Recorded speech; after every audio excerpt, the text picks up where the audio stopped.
Buenas noches, Buenas noches. doctor. ¿Me puede hacer el favor compartir, para compartir la diapositiva? Ya, permíteme Yo un ya le voy momento. diciendo quiénes somos. Listo, ya ahí puedes Bueno, compartirlo. gracias.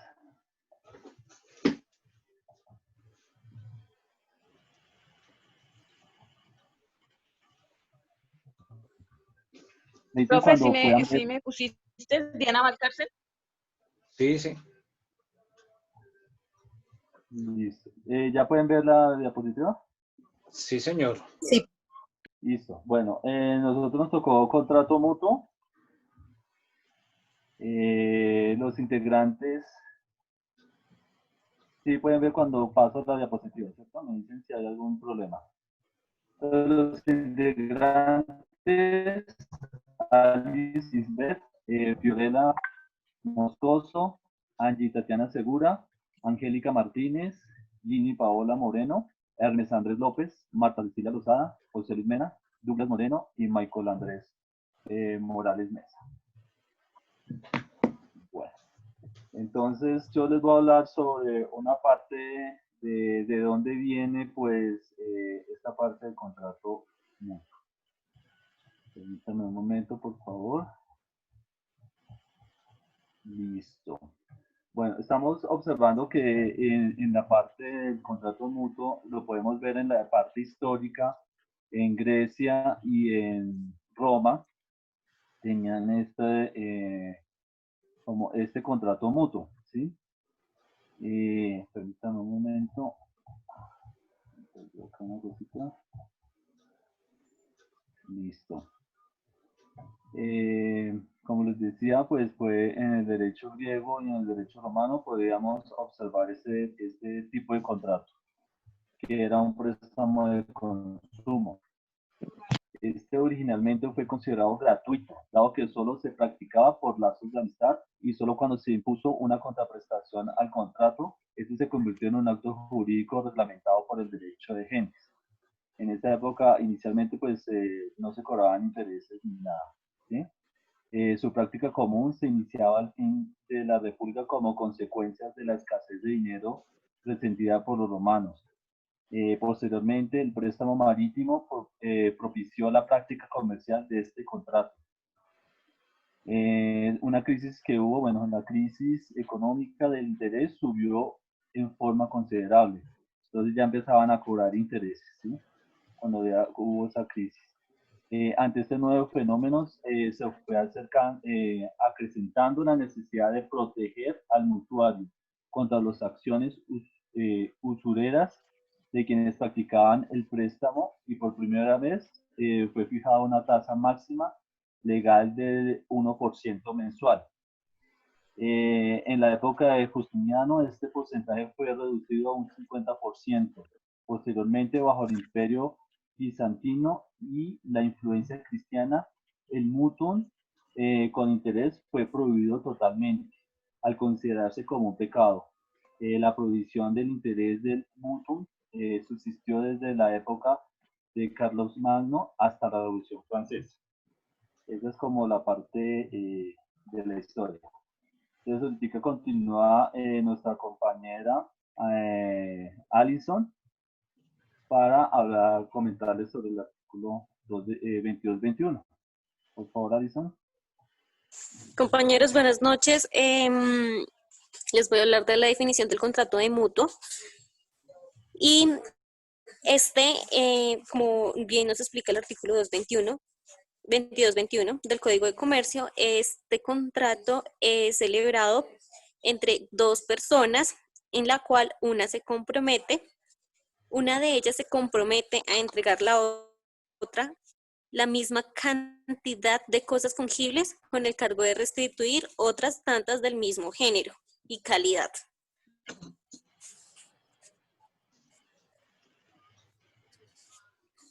Perdón, compañeros, una aclaración. Es el artículo 22-22, pero del Código Civil. No, del Código de Comercio. No, es del Código Civil. Sí. Recuerda que cambiamos los artículos y empezamos con los dos primeros códigos civiles. Bueno, igual creo que los dos hablan como de lo mismo. Sí, en ambas legislaciones existe la figura. Sí.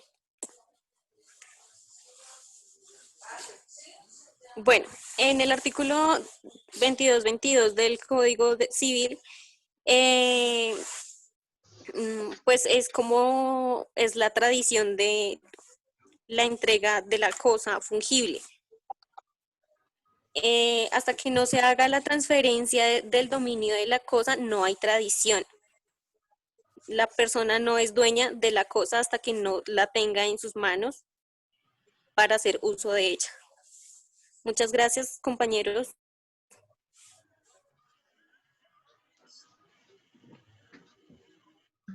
Bueno, de acuerdo al artículo 1164, en donde 1164 del Código de Comercio estipula la fijación para el pago de la restitución entre el mutuario y el mutuo, ¿sí?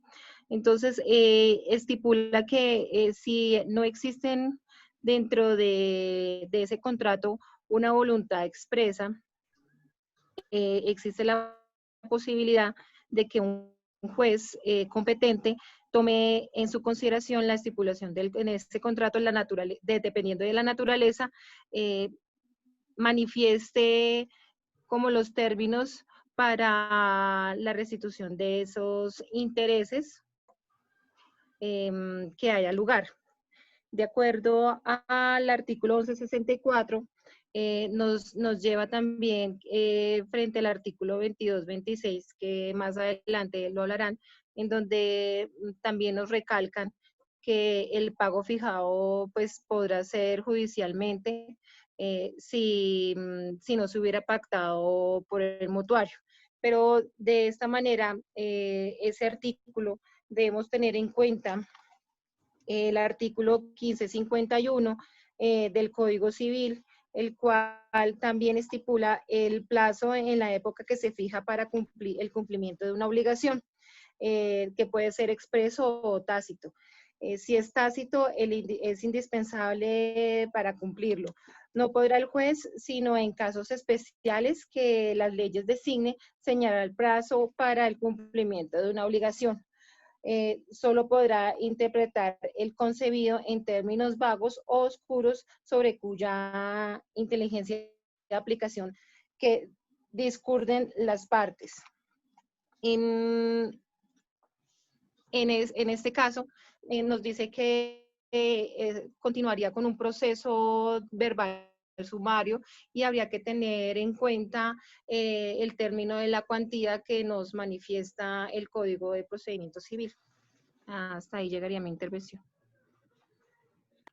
Buenas noches, compañeros. A mí me correspondió exponer el artículo 1165 del Código de Comercio, que nos habla del pago de las cosas imposibles de restituir, que es cuando el mutuo no sea en dinero y la restitución de las cosas se haga imposible o notoriamente difícil por causas no imputables al mutuario. Este deberá pagar el valor correspondiente a tales cosas que en la época y lugar en que debe hacerse la devolución.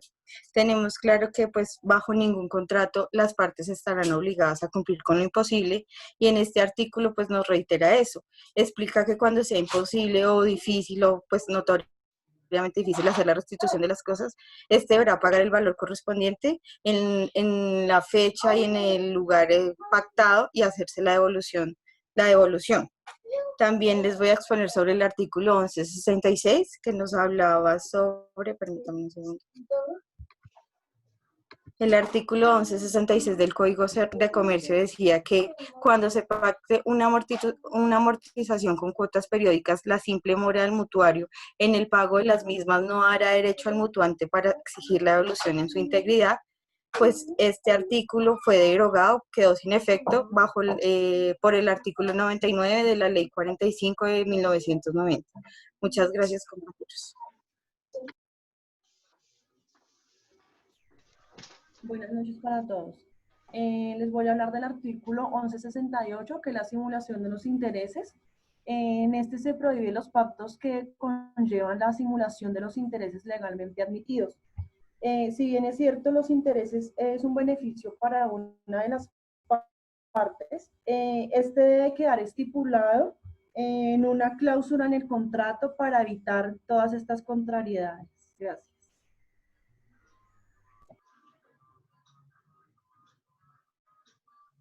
Gracias, buenas noches. ¿Me escuchan? Perfecto, doctora. Gracias, doctora. doctores. Sí, señora. Gracias, doctores. A mí me correspondió exponer el artículo 1169 del Código de Comercio, el cual nos habla de la posibilidad de exponerse de cumplir la promesa. Este nos indica que quien prometa dar mutuo puede abstenerse de cumplir su promesa si las condiciones patrimoniales del otro contratante se han alterado de tal forma que se haga notoriamente difícil a la restitución, a menos de que el prometiente mutuario le ofrezca la garantía suficiente pues para no retractarse de abstenerse de cumplir con la promesa. Gracias.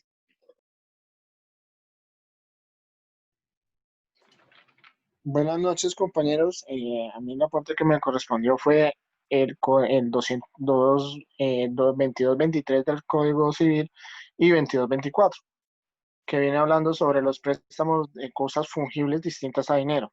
Dice, si se han prestado en cosas fungibles que no sean dinero, se deberán restituir de igual cantidad de cosas del mismo género y calidad, sea que el precio de ellas haya bajado o subido en el intervalo. Y si esto no fuera posible y no lo exigiré al acreedor, podrá el mutuario pagar lo que valga en el tiempo y lugar en el que ha debido hacerse el pago.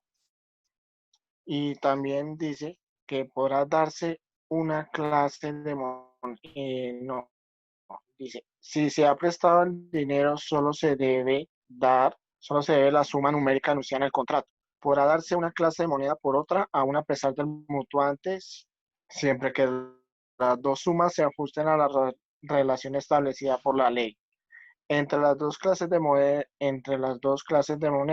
pero el mutuante no será obligado a recibir en plata menuda o en cobre, sino hasta el límite que las leyes especiales lo hayan fijado. Muchas gracias, compañero.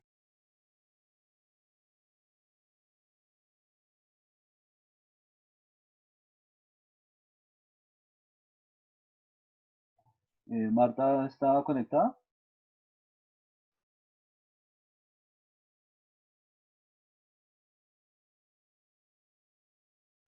Bueno, les voy a leer entonces en el artículo 2225, término para el pago.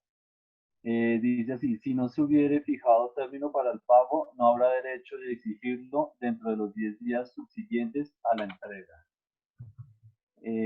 Permítanme.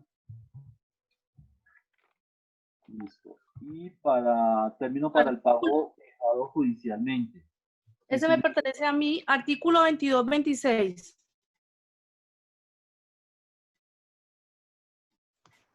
Término para fijar judicialmente.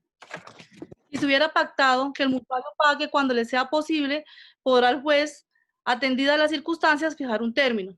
Yo voy a dar como un corto ejemplo de lo que para mí significa un contrato mutuo. Yo tengo una representación de la marca Victoria's Secret. Tengo una cliente que se llama Carolina, que siempre me compra. Ella viene a visitarme a mí y me dice, Marta, yo quiero el último bolso de Victoria's Secret, el último bolso que se llama PIN. Yo no lo tengo, pero mi hija Natalia, que vive aquí en mi mismo conjunto, sí lo tiene. Entonces yo le digo a la doctora Carolina que me permita ir a donde mi hija, que yo le voy a traer el bolso porque ella sí lo tiene. Cuando yo voy a donde ella, mi hija me dice, sí, mamá, yo lo tengo. Este contrato que estoy haciendo con mi hija Natalia, para mí eso se llama mutuo. Natalia me entrega a mí el bolso en 100.000 pesos. Y yo se lo voy a vender a la doctora Carolina pues en 120. Ese préstamo que mi hija Natalia me hizo a mí, para que las dos hiciéramos una venta, para que ambas ganáramos, para mí es un préstamo, es un contrato mutuo.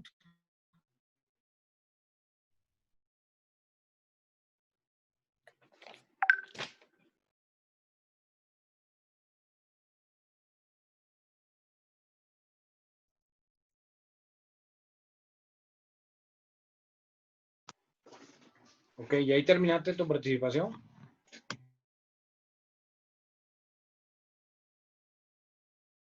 José Luis Mena, ¿se encuentra en el chat? Perdón, acá en el aula. Sí, compañero, ¿sí me escuchas? Sí, señor, listo. Para que por favor. Bueno, profe, a mí me tocó el artículo 27, que habla del contrato mutuo de la cosa ajena. Entonces dice, si se hubiere prestado, el que no tenía derecho a enajenarse podrá reivindicar las especies mientras coste su identidad. Dice, desapareciendo la identidad, el que la recibió de mala fe será obligado al pago inmediato, con el máximo de los intereses que la ley permite estipular, pero el mutuario de buena fe solo será obligado al pago con los intereses estipulados y después del término concedido en el artículo 27, 225. Bueno, entonces pues lo que yo pude tratar de entender es que dice, esto quiere decir que si en un contrato mutuo de cosa ajena alguien no tenía derecho a enajenar, o sea, a vender o a dar o a ceder el derecho o el dominio de un bien o de una propiedad, se podrá reivindicar las especies, o sea, a reclamar o pedir una cosa a la cual tiene derecho mientras coste su identidad. Pues eso es lo que yo pude entender de este artículo. Y entonces, siga compañero con el 228. Bueno, pues me correspondió también hablar sobre el artículo 228, que habla sobre la responsabilidad por la mala calidad o vicios ocultos de la cosa objeto de mutuo. Dice, el mutuante es responsable de los perjuicios que experimenta el mutuario por la mala calidad o los vicios ocultos de la cosa prestada bajo las condiciones expresadas en el artículo 217. Si los vicios ocultos eran tales que conocidos no se hubiere probablemente celebrado el contrato, ¿podrá el mutuario pedir que se rescinda? Bueno, pues yo lo que logré entender aquí que dice, esto quiere decir que el mutuario puede solicitar que el contrato quede sin efecto. El mutuante está en la obligación de restituir otras cosas del mismo género y la calidad a las que se fueron prestadas. Dice, pero en caso que el vicio a la mala calidad haya sido de tal naturaleza que sea capaz de producir perjuicios o que haya sido conocido y no declarado por el mutuante, el mutuario deberá indemnizar, tal y como lo establece el artículo 217, la cual nos habla de la indemnización por la mala calidad de la cosa prestada, pues. Gracias, buenas noches. Esa fue mi intervención, profe, los dos artículos que me tocaron.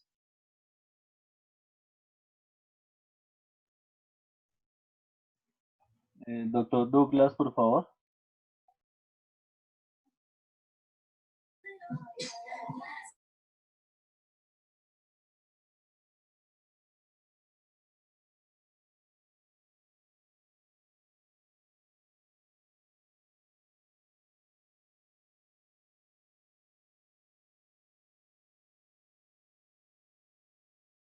Bueno, ¿de alguien quiere leer? ¿De uno de nuestros compañeros? Que Douglas no creo que tiene problemas. Dale, compañero, yo te colaboro. Artículo 22-29. Una sola persona. Podrá el mutuario pagar toda la suma prestada aún antes del término estipulado, salvo que se hayan pactado intereses.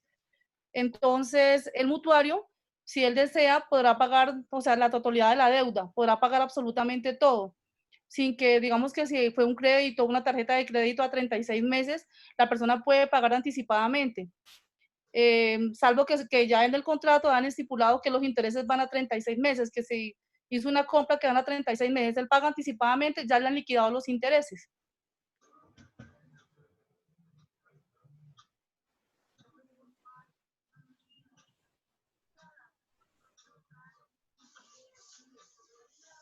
Gracias. Bueno, Buenas entonces, noches. artículo 2231, exceso del interés.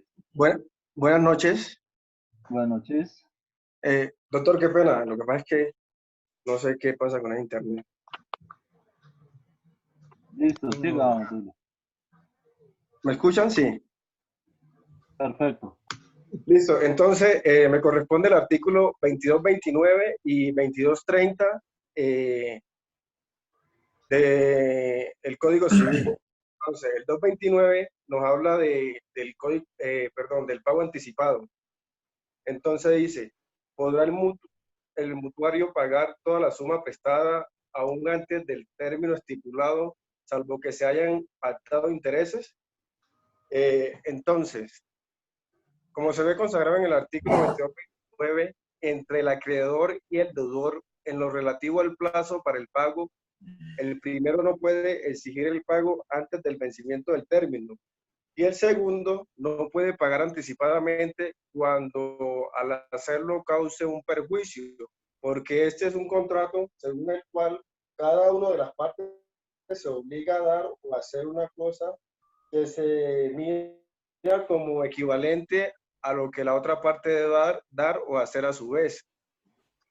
En algunos casos, en el principio de autonomía de la voluntad, las partes contratantes pueden estipular libremente en sus negocios jurídicos cláusula de aceleración, siempre y cuando no desconozcan los derechos de los demás ni el orden jurídico que les sirven de base o fundamento, pues con ello se afectaría la validez del acto o del negocio jurídico. El deudor puede renunciar al plazo a menos que lo dispuesto por las partes estipuladas.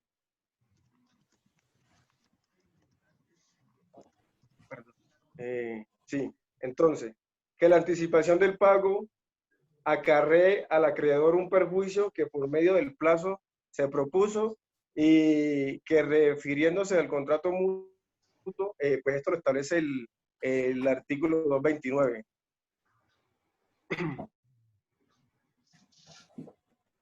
Respecto al artículo 2230 de estipulación de intereses, entonces se puede estipular intereses en dinero o cosa fungible. En lo concerniente a la estipulación de intereses en el contrato mutuo, se podrán estipular los mismos en dinero o cosa fungible con base al artículo 230 del Código Civil. Del mismo modo, si el interés pactado tiende a exceder una suma más de la mitad al que logre probarse, así el interés corriente en el momento del contrato y será reducido por el interés corriente, así lo solicita el deudor. En el único caso en que el mutuario debe intereses, aunque no se hayan pactado, es cuando se constituye en mora de restitución. Los intereses se deben, en este caso, el interés se podría entonces definir como el provecho o remuneración que obtiene el mutante como contraprestación de lo que tradite a favor del mutuario. Eso es lo que pues corresponde a los dos artículos que me tocaban. Muchas gracias. Gracias, Dula. Listo. Artículo 22.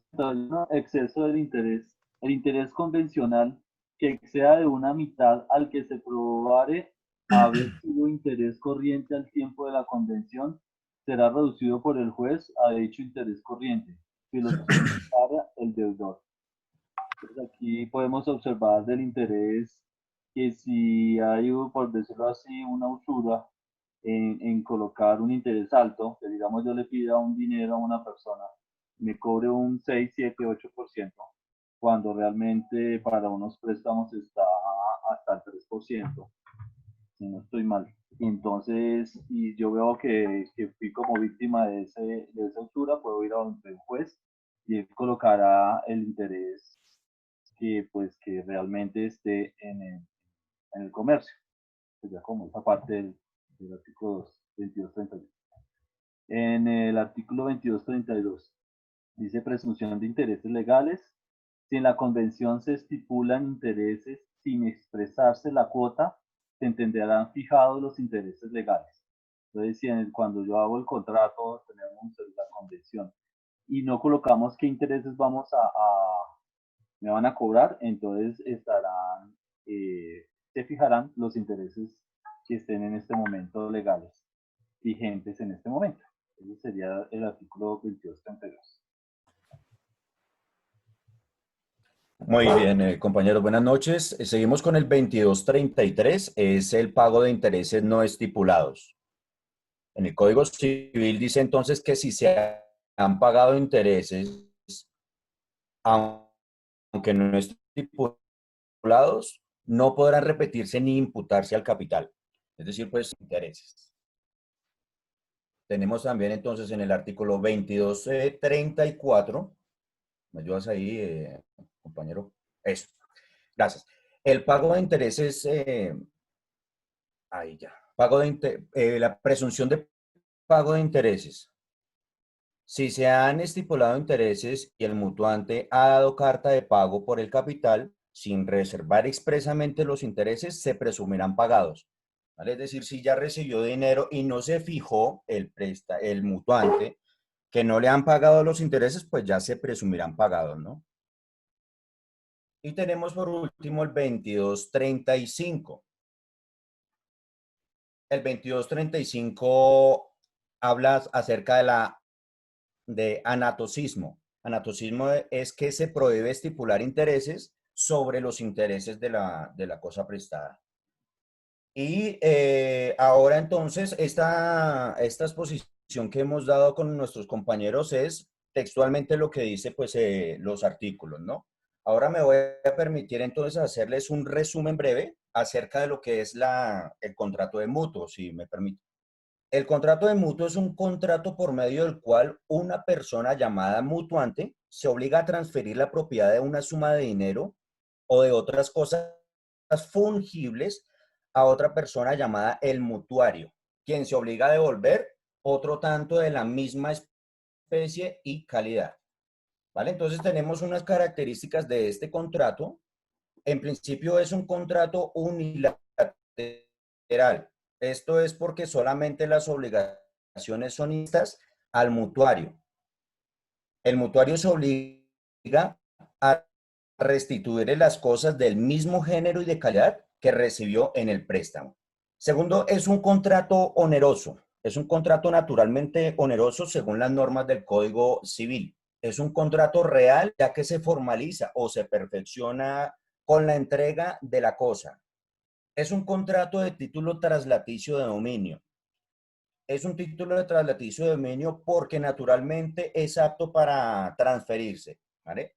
¿Cuáles son las partes que intervienen en este contrato? Dos. La primera es el mutuante. El mutuante es quien presta o transfiere una suma de dinero o de otras cosas fungibles. Y como segundo tenemos entonces al mutuario. El mutuario es la persona que recibe una suma de dinero u otras cosas fungibles y se obliga a devolver pues la misma cantidad, ¿no? Tenemos también unas obligaciones de las partes. La obligación en principio de parte del mutuante es, primero, transferir el dominio del dinero o de la cosa fungible. Segundo, debe entregarse lo convenido. Como tercero tenemos entonces el tiempo en el que se haya convenido, debe entregarse la cosa, ¿no? Cuarto, el lugar convenido. Y quinto, responder por los vicios ocultos o defectos si los conocía. Como obligaciones del mutuario, el mutuario asume la obligación que es la de recibir otras otras tantas cosas de igual género y de calidad para determinar la forma en la que debe hacerse o efectuarse la restitución. ¿Vale? Entonces, ¿cómo se hace el perfeccionamiento de la cosa? La cosa no se perfecciona en un contrato de mutuo, sino por la tradición. Y esta tradición es la que transfiere el dominio. ¿Vale? Compañeros, pues esta era la exposición breve acerca de este contrato de mutuo. Muchas gracias. Gracias, doctor. Gracias, Juan. Ok. Voy a dejar de compartir. Bueno, yo tengo unas preguntas. Pero antes de hacer las preguntas, primero quisiera saber si hay alguna pregunta sobre la exposición, sobre el tema, lo que significa el contrato, cómo se llaman las partes, las obligaciones que tienen las partes. Profe, pues yo sí iba a hacer una pregunta sobre qué nombre recibían las partes, pero el último que expuso ya las dejó claras. Entonces ya, Bueno, esa vamos a era mi ver duda. si te quedó claro. Voy a poner un ejemplo. Doctor, qué pena, doctor, tengo una pregunta. Dime. No sé si entendí mal o si tenía yo el concepto errado. El contrato de mutuo no hacía solo referencia a dinero. Es que... No necesariamente, que es muy frecuente que se preste dinero, pero puede ser también que se presten cosas. O sea, es algo que... Ya voy que a se pueda poner un consumir. ejemplo. Bueno, Ya voy a poner un ejemplo. Digamos que la doctora Tania del Mar va a la calle 16 con carrera octava, allá en el centro de la ciudad donde se consiguen los libros. Va a ir a comprar un código de comercio para clase de contratos comerciales. Y llega al local del doctor Andrés Vergara. Entonces, Andrés no tiene el código, pero le dice, ya se lo consigo. Y va al local de la doctora Marixa y le dice a Marixa que le preste el código de comercio que lo va a vender. Marixa también tiene un local de venta de libros. Entonces, Marixa le entrega el código de comercio y Andrés se lo vende a Tania. En ese acto donde Marixa le entrega el código de comercio a Andrés, eso es un contrato de mutuo. O sea, le prestó la cosa. ¿Cuál fue la cosa acá? El código de comercio. Entonces, Andrés tiene que devolver, pero no va a devolver la misma cosa. O sea, no va a devolverle el mismo código, porque ya lo vendió. Va a devolverle, por ejemplo, puede devolverle el código civil.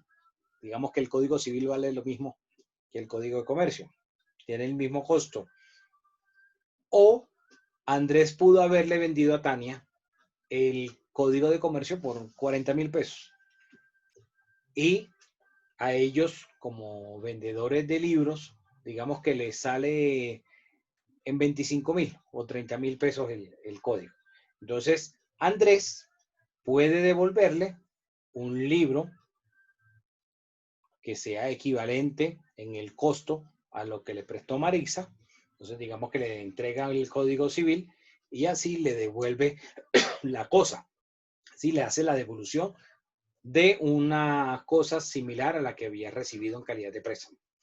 O puede pagarle en dinero el equivalente a lo que valdría el libro. Entonces, digamos que le paga 30,000 pesos por libro, que es a lo que le saldría a ellos. ¿Ok?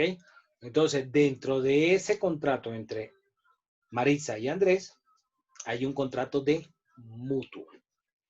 Entonces, a ver, Luceli, en este ejemplo, ¿quién es el mutuante? El mutuante es el...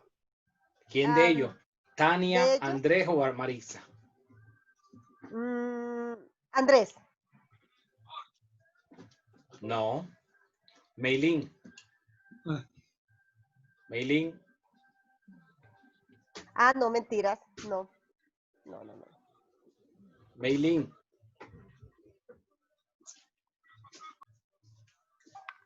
Juan Manuel. ¿Juan Manuel qué? Ramírez, Ramos, algo así. ¿Ramírez o Ramos? Ramos, supongo. Nada más veo ahí Juan Manuel R.A. Bueno, tú el que contestó, Juan Manuel. La misma pregunta. El mutuante sería... ¿Cuál es la segunda persona del ejemplo? Yo antes me pongo. ¿Quién es el mutuante? ¿Marixa, Andrés o Tania?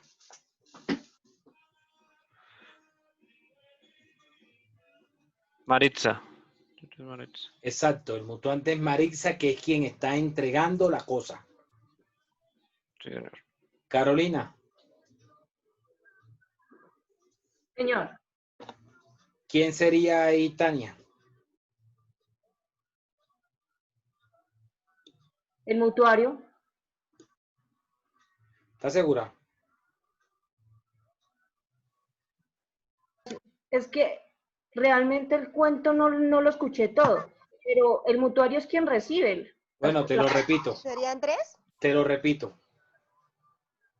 Tania va al local de Andrés a comprar el código de comercio. Andrés no lo tiene y Andrés va donde Maritza. Maritza le presta el código y Andrés le vende el código a Tania. Entonces, en ese ejemplo, ¿quién sería el mutuario?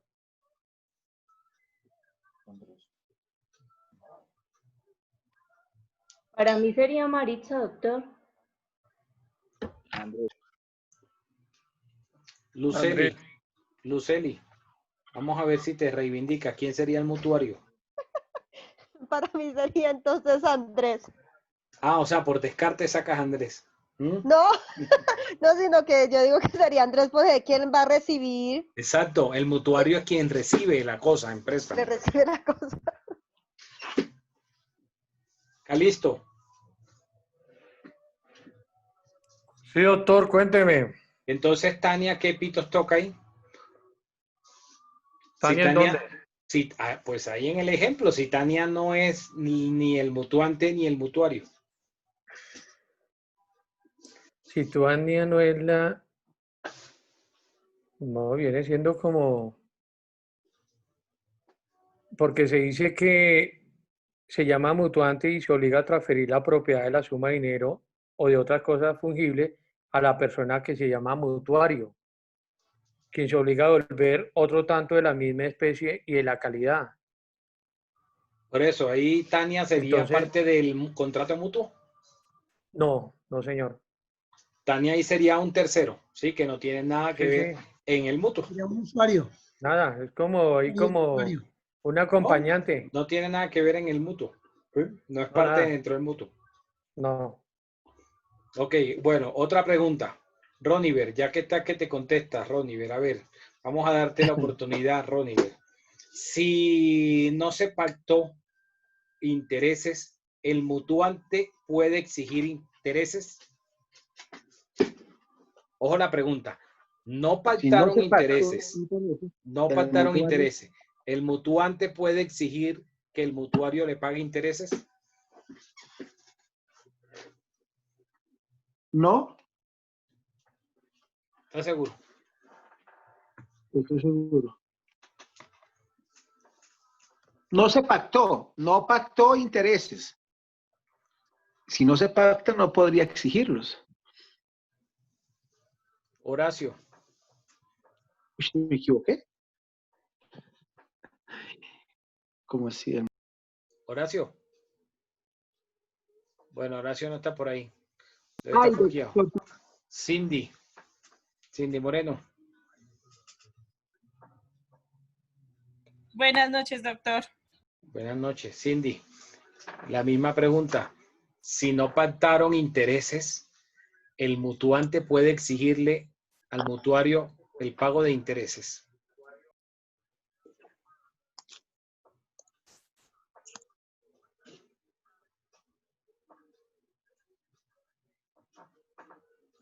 Cindy.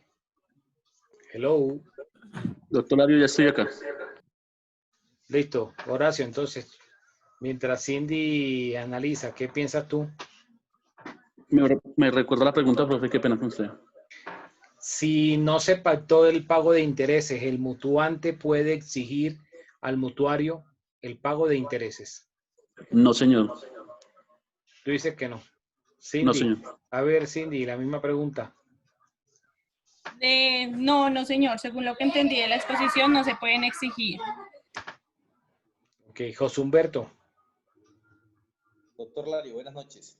De acuerdo a lo que estoy leyendo, sí se pueden exigir. Cuando no se pactan, sí se pueden exigir. Lo que pasa es que tiene que hacerse a través del juez. Exacto. Entonces, sí se puede, ya explico aquí algo. Sí se puede. Hay tres tipos de interés. El interés corriente. ¿Quién fija el interés corriente? Es el Banco de la República. De hecho, ayer, martes 30 de junio, se reunió la Junta Directiva del Banco de la República, que es el Banco Central, es decir, quien tiene la política monetaria del país, y tomaron la decisión de bajar a 2.5 la tasa de interés que se cobran entre los bancos. ¿Ok? Y eso afecta a todos los intereses, corrientes, intereses que cobran por las tarjetas de crédito, todo baja. Entonces, el Banco de la República fija la tasa y quien certifica es la Superintendencia Financiera. Entonces, el interés corriente todos los meses no va a ser el mismo, puede variar o puede mantenerse o sube o baja. En este caso, bajó a un histórico, es decir, anteriormente no se había bajado las tasas a una suma tan baja de intereses. Entonces, pues eso depende también de la coyuntura, de la emergencia y todo eso. Esos intereses corrientes que se fijan, pongamos que el interés esté en el 2% mensual. Pongamos un ejemplo. Está un poquito menos, pero pongamos, no mentira, está como en el 2.33 más o menos. Entonces, pongamos que está en el 2%, el interés corriente. Las partes, si dentro del contrato pactan, como en este caso en el contrato de mutuo, que el mutuario va a pagar intereses, deben estipular cuál tipo de interés. Si hablan solo que va a pagar intereses, se entendería que sería el interés corriente. O las partes pueden pactar no pagar interés corriente, sino un interés moratorio. Ese interés de mora o moratorio es 1,5 veces el corriente. Entonces, si el interés corriente está en el 2% mensual, el interés moratorio sería el 3%. Pero no se puede cobrar al mismo tiempo, es decir, en el mismo periodo de tiempo, intereses corrientes y los intereses moratorios. Pero pueden pactar, por ejemplo, que entre enero y junio del 2020 el mutuario pague intereses corrientes y que debe restituir la cosa el 1 de julio. Si no la restituye o paga el precio, empieza entonces a correrle interés moratorio. Entonces, a partir del 1 de julio, correría el interés de mora o moratorio.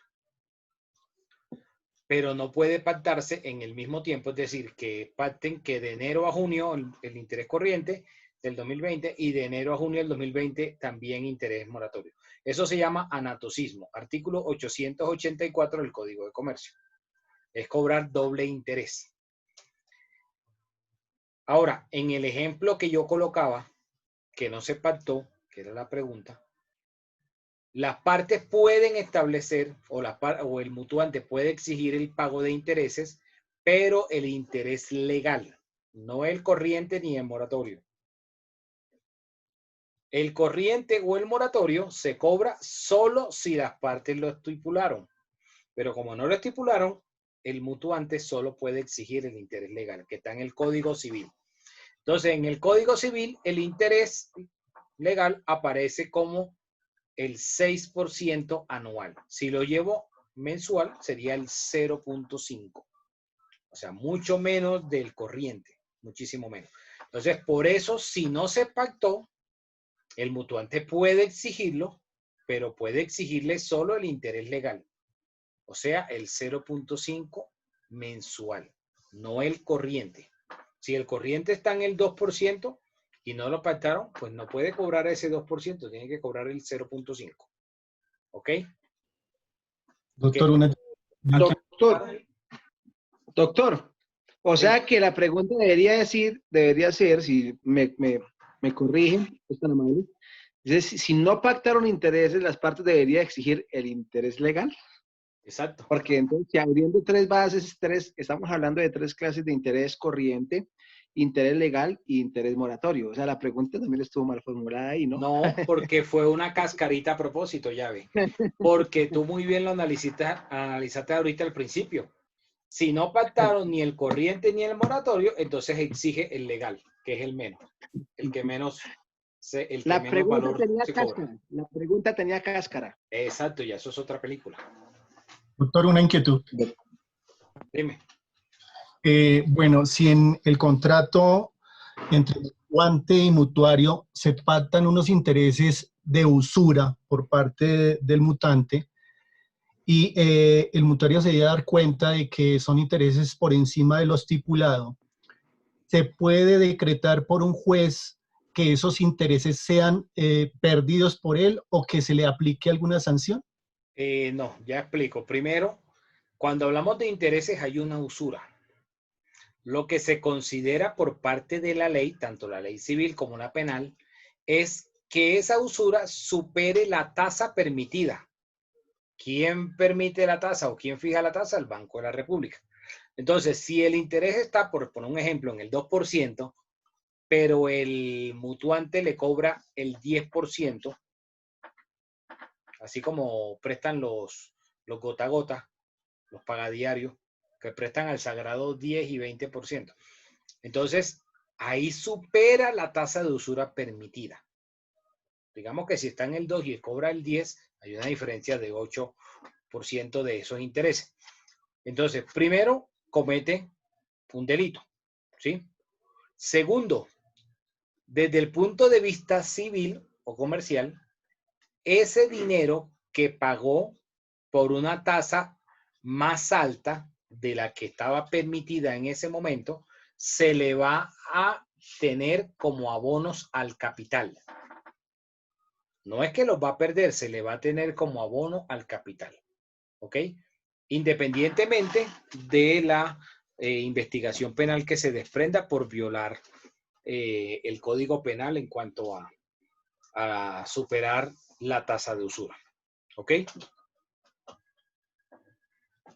¿Alguna otra pregunta?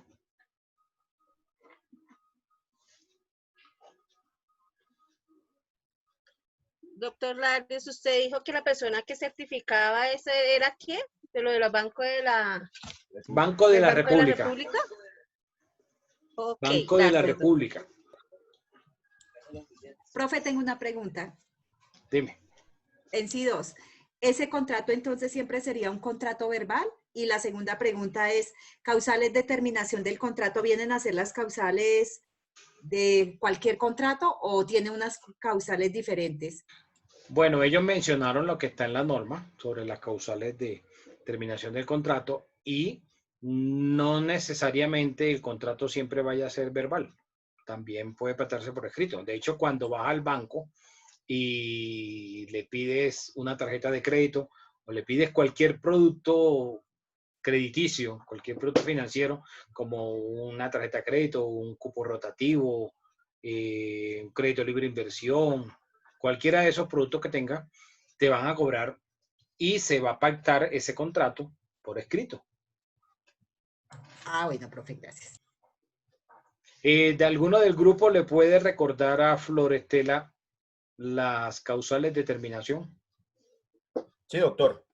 Entonces, mire, Florecita, primero, cuando el mutuario haya cumplido con todas las obligaciones y cada una de sus obligaciones, el contrato llegará a su término, ¿vale? Ahí se terminará. La segunda es cuando el mutuante es incapaz de enajenar, es decir, si es capaz de transferir el dominio de la cosa al mutuario, el contrato adolece de nulidad. Y tercero, cuando el mutuario es incapaz de obligarse, el contrato pues obviamente adolece de nulidad. Esas son como, profe, discúlpeme, las que tengo así como plena vista. Ok. Gracias, Michael. Bueno, una una pregunta para cualquiera. Digamos que cualquiera de ustedes tiene un producto con el banco y se cuelga, empieza a incumplirle los pagos. Entonces, si el banco le da alternativas y le dice, bueno, usted debe capital 5 millones, pero con los intereses, con los gastos de cobranza, los honorarios de abogado, etcétera, todo eso suma 2 millones más. Entonces, si le dan la posibilidad de hacer una refinanciación, podríamos decir que se daría el anatocismo, o sea, que cobraran doble interés, interés sobre interés. En el caso de que le digan, bueno, si hacemos la refinanciación, entonces usted ya no va a deber 5 de capital más los 2 de las otras arandelas, sino que recogemos toda la obligación en una sola y entonces usted va a pagar 7. Sí, y ahora el capital son 7 más los intereses que se vayan causando de ahí en adelante. ¿Habría anatocismo o no? No, sí, señor. No. Sí habría anatocismo. ¿Por qué, Es la Calixto? es la acción de cobrar intereses sobre intereses de mora derivados del no pago de un préstamo. Wikipedia. Esto viene siendo como una capitalización. Eso pensaría uno en principio, pero no se daría, y te explico por qué.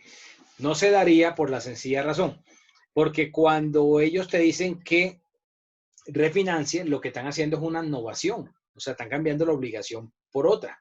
Entonces, que te acumulan todos los conceptos, todas las arandelas del capital, intereses, etcétera, en uno solo te lo engloban, pues ya hay una nueva obligación y el capital ya ahora es un nuevo capital. Entonces, por esa sencilla razón, no habría un anatocismo. Que el anatocismo, como lo definiste, es cobrar intereses sobre intereses o el interés compuesto, también como algunos lo conocen. Pero Tolario, normalmente en una refinanciación de estas, lo que si anteriormente una persona con un crédito que se colgaba y todo eso pagaba X dinero, con una refinanciación va a tener un plazo más largo, sí, pero se le incrementa más la cuota y todo eso. Sí, claro, lo que hacen es recoger todo en una nueva obligación. Entonces ya ahí hay una innovación porque cambió la obligación.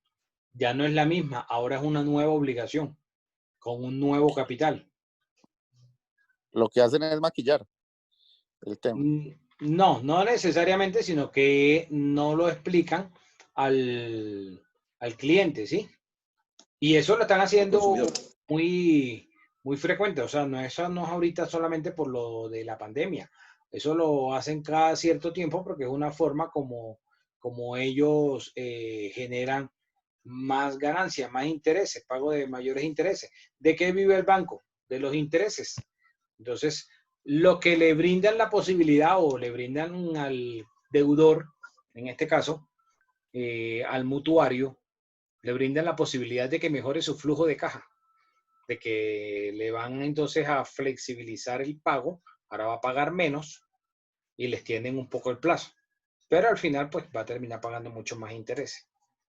Pero es una nueva, profe, pero una pregunta, es una nueva financiación. Digamos que no es que estén capitalizando nuevamente los intereses de la deuda, sino que están haciendo una refinanciación. Una innovación. La refinanciación lo que significa innovación, cambiar una obligación por otra. Entonces, en esa nueva, pues ya va incluido todo lo que le estaban cobrando anteriormente. Y ahora es una nueva obligación. Ok, profe, gracias. ¿Alguna pregunta? Bueno, yo tengo una pregunta para cualquiera. Si en el contrato de mutuo,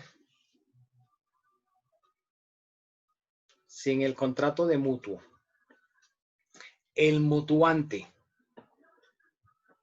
se muere, ¿es una causal de terminación de la obligación o de terminación del contrato?